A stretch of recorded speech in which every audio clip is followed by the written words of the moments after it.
どうも皆さんこんにちは、レッドです。皆さんは私が以前ご紹介したデュラフラックスのエアロ覚えていますか？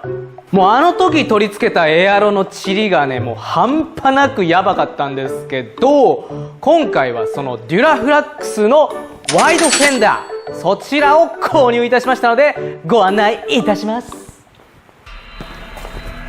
こいつらを楽しませておくんなまさしいよ。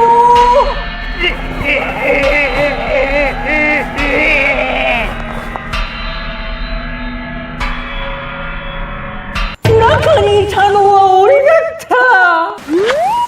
箱の中身はそこにあります。デュラフラックスのワイドフェンダーです。送料とか手数料とかもろもろ含めて約22万円ほどしました。めっちゃ高い。それでは早速ワイドフェンダーの取り付け作業レッツスタート。前回めちゃくちゃチリが悪かったデュラフラックスのエアロ、ワイドフェンダーは一体どのようなチリなのでしょうか？まずはフィッティングを確認するために今ついているオーバーフェンダーを取り外します。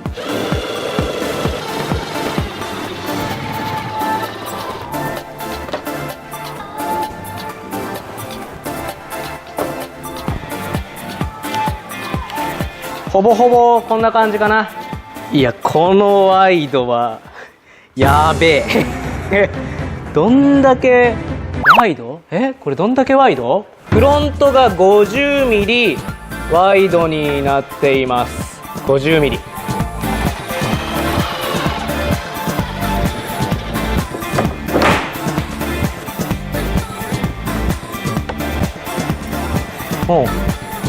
ドアパネル、ざっくり言うとこんな感じかな。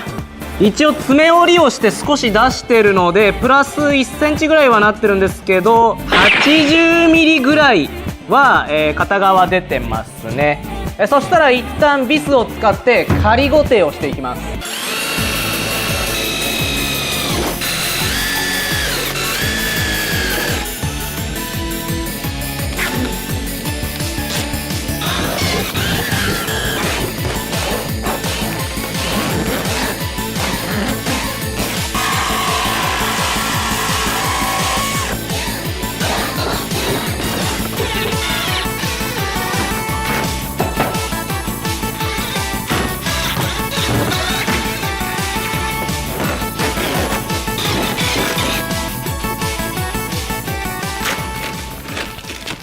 今ビスを使ってね仮止めをしたんですけど、純正バンパーを多分基準に作られてるワイドフェンダーなので、この部分をねどうにかしないといけません。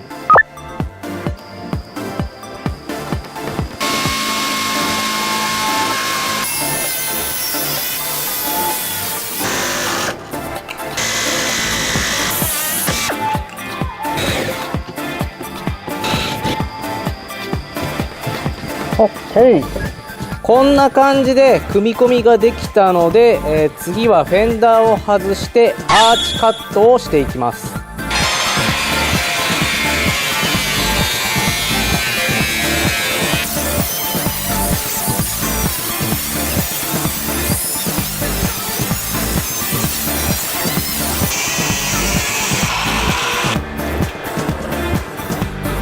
OK。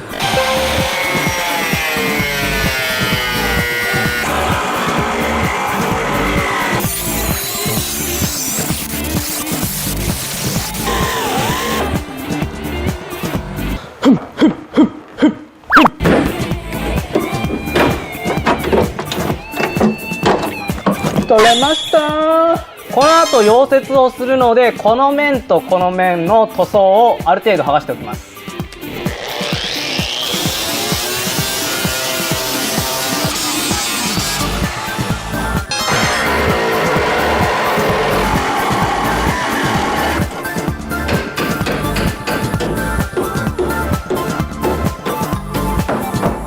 溶接を一気にしてしまうと熱がこもって変形をしてしまうので、ちょっとずつ溶接の範囲を広げていきます。これはですね、上に押し上げるための道具を作りました。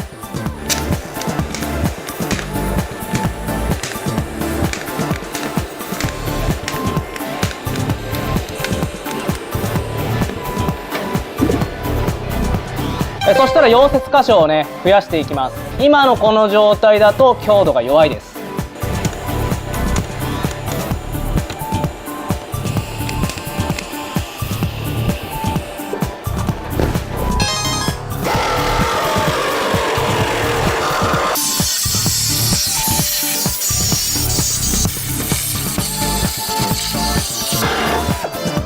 で今からリアバンパーをラインに沿ってカットするんですけど、カットするとリアバンパーを固定する箇所がなくなってしまいます。なのでこの下のところにね鉄板がいい感じにあるので、ナッターを使ってリアバンパーを固定します。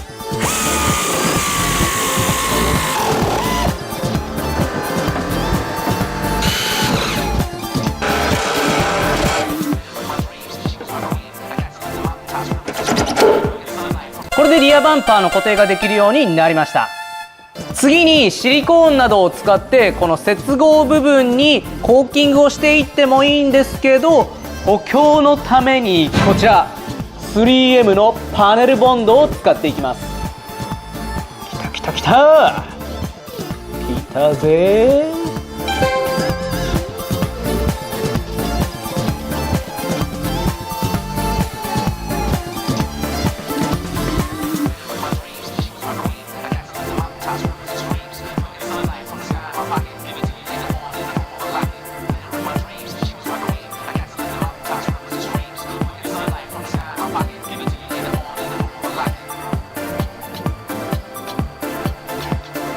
これで1日待てばバッチリ強度が出ます。パネルボンドが硬化してカチンコチンコになっております。でここからの作業がねめっちゃ悩んで、ここにねワイドフェンダーを取り付けるんですけど、ボディ側とリアバンパー側のこの境目ですね、これをスムージングしていくんですけど、スムージングをしたらもうリアバンパーが外れません。なのでこのくっつけた時にここに切れ目を入れるんですけど、切れ目を入れるとねふにゃふにゃになって段差が目立つようになるので、爪をね作ってあげる必要があります。で取り付ける前にレーザーを使ってできるだけ正確なね取り付け位置を決めていきます。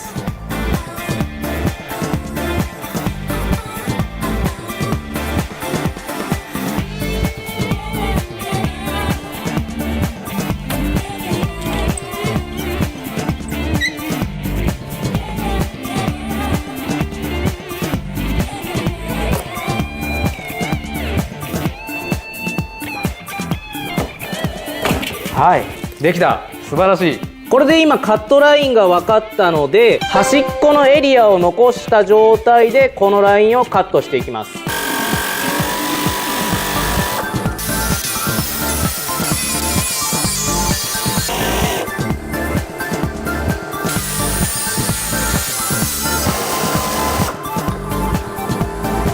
そしたらひっくり返してこの裏の切れ目の部分に FRP 加工をしていくので、一度この表面の黒っぽいのを取り除きます。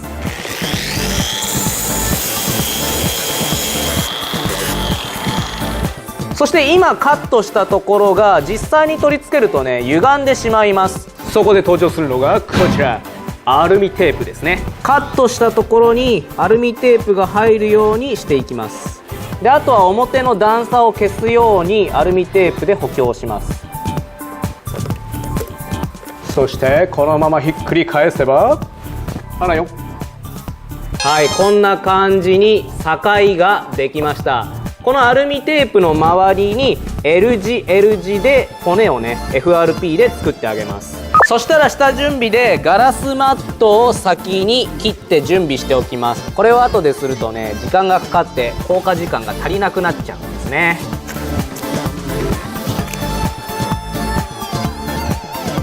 下準備が整ったので次にこちらキクメンドットアジアのノンパラフィン樹脂、こちらが主材でこちらが硬化剤。硬化剤は 1% から 2% 入れてください。樹脂の種類にノンパラフィンとインパラフィンってあるんですけど、樹脂のスタートとしてはノンパラフィンから使ってください。インパラフィンは最終仕上げというイメージになります。そしたら最初に接着面ですね。接着面に樹脂を塗り込む。そして一気に貼らずに1枚ずつ丁寧に貼っていきます。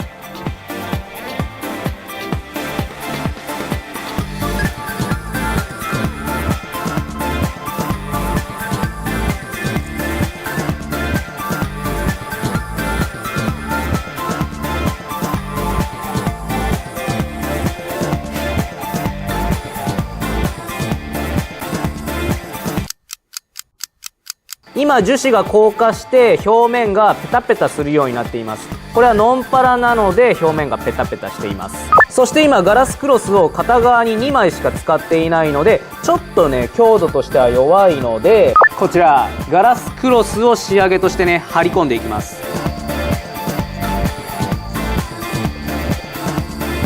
ノンパラ樹脂のねこのペタペタを利用してこんな感じで接着剤としてね使えます。そして最後はこちらインパラフィンの樹脂を使っていきます。硬化するとともにパラフィンが表面に浮いてきて空気を遮断してくれてベタベタ感がなくなる感じです。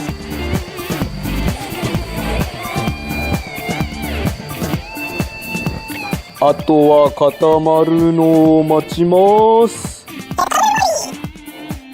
そしたらこの余分な爪の部分をカットする前にボルト固定できる箇所を2箇所ね用意しておきます。そしたら余分な部分をカットしていきます。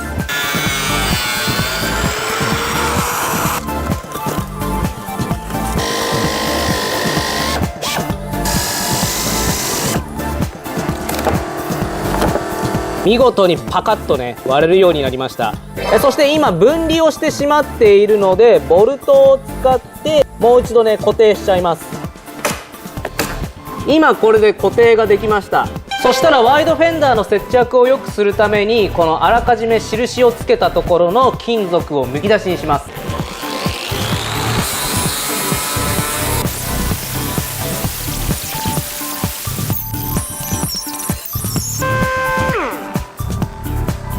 パネルボンドとフェンダーがひっつく場所は、ぐるーっと一周巻けるようにこんな感じで金属をむき出しにしててください。今からパネルボンドを塗り込んじゃいます。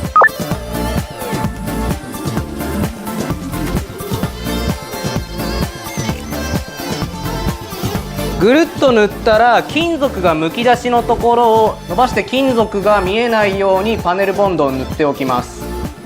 ここでしっかり下処理をしておかないと大変なことになります。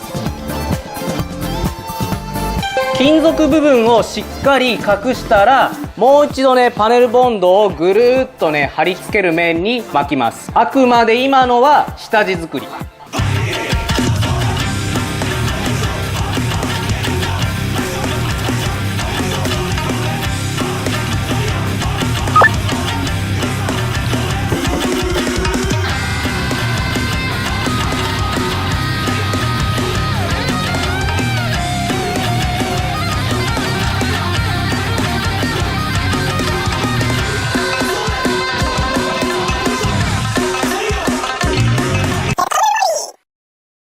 1日経過してしっかりパネルボンドが硬化したので今つけていたビスを取り外していきます。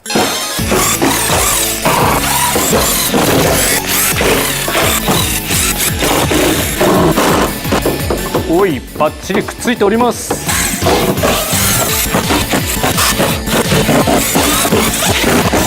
よーし。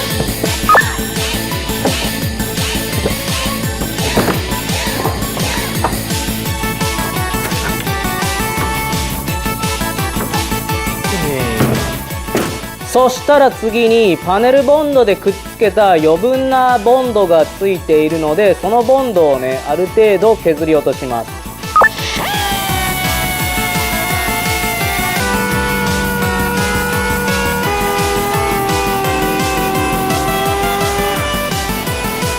次にこのワイドフェンダーとフェンダーの境目のこの段差がめっちゃ気になるのでこちら染め球のアルミパテを使ってモリモリしていきます。衝撃にも強くて痩せにくいっていう特徴があるので、こういったフェンダーの継ぎ目にはかなり適しております。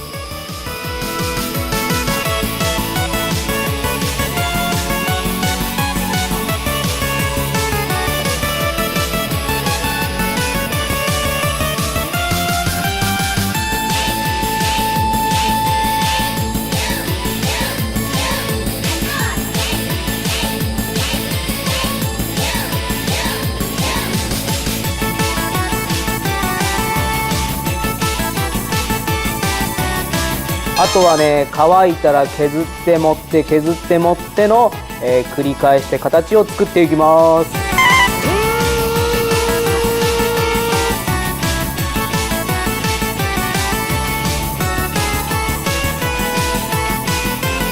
こんな感じにざっくり削りました。また持って削って持って削って自分が納得いく形になるまで盛り削りをね続けていきます。リア部分とかはねこんな感じで馴染むように仕上げていく予定です。そして今回の動画はね一旦ここでね区切らせていただきます。そして次回の動画はですねこちら組み込んでいく予定なのでお楽しみに。